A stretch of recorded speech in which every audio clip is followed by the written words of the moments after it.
Allez, c'est parti. Produit scalaire, formule avec les coordonnées. Hop. Vidéo qui vient après l'explication avec le cosinus, bien sûr. Et vidéo qu'il est mieux de regarder une fois qu'on a vu la démonstration déjà de cette formule-là en bleu. Alors, on se souvient que ça venait de l'identité remarquable. Hein. U scalaire V était égal à la moitié de tout ça, ce qui est dans le crochet. U plus V, la norme au carré, moins la norme de U carré, moins la norme de V au carré. Alors, des petits rappels pour pouvoir comprendre la suite. Alors, ça fait un peu peur, il y a beaucoup de choses écrites, mais vous allez voir, ça va passer tout seul. Alors, les coordonnées du vecteur U, attention, ce sont des coordonnées de vecteur, hein, ce ne sont pas les coordonnées d'un point. C'est le déplacement en X du vecteur, puis son déplacement en Y du vecteur U. Même chose pour le vecteur V, hein, c'est une translation, vous vous souvenez. Et les coordonnées de la somme de U plus V, eh bien, c'est les coordonnées X de l'un et l'autre qui s'additionnent, suivies des coordonnées Y de l'autre aussi, des deux, pardon, hein, qui s'additionnent. On doit aussi revenir sur une définition importante. On a une vidéo là-dessus sur la norme d'un vecteur. Quand on est dans un repère orthonormé, ça revient à la formule de Pythagore en une fois. La norme d'un vecteur, c'est ses coordonnées x au carré plus ses coordonnées y au carré sous la racine.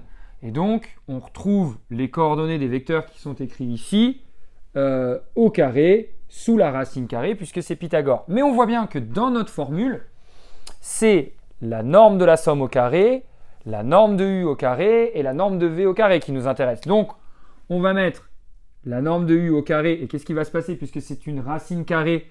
Eh bien, elle va disparaître, ok, puisqu'on a mis la racine carrée au carré.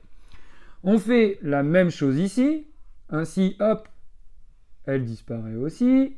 Et on fait la même chose là, voilà, la racine carrée disparaît. Donc, c'est bien parce que on retrouve ce qu'on veut. Ici, ici, là, hein, vous voyez, on retrouve ce qu'on veut. Donc, ça nous permet de transposer maintenant dans U scalaire V ce que nous avons là. U plus V au carré, c'est ça, au niveau des coordonnées, hein, puisqu'on veut la formule avec les coordonnées. Donc, on les écrit, x plus x' au carré, hein, plus y prime, le tout au carré, moins la norme au carré, qu'on a ici. On met une parenthèse parce que c'est une somme, et comme il y a un moins devant, il faut qu'on protège. Attention, ça c'est une erreur qui revient souvent en maths. Hop, on protège. Et là, génial, on développe encore l'identité remarquable. X au carré plus 2xx' plus x' au carré. Ok, hein, c'est a plus b au carré encore une fois. On retrouve la même chose ici. Y au carré plus 2y fois y' plus y' carré.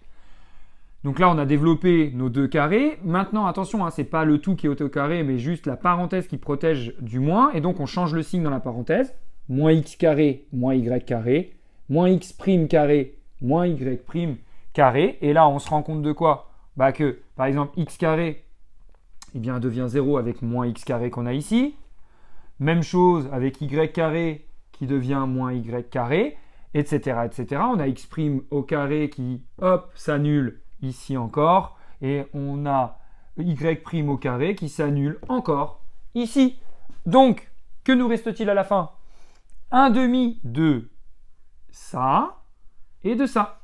C'est-à-dire 2xx' plus 2y' qui, le tout divisé par 2, donne bien U scalaire V, c'est la coordonnée x de U fois la coordonnée x' de V, plus la coordonnée y de V fois la coordonnée y' de V. Non, la coordonnée, pardon, y de U fois la coordonnée y' de V.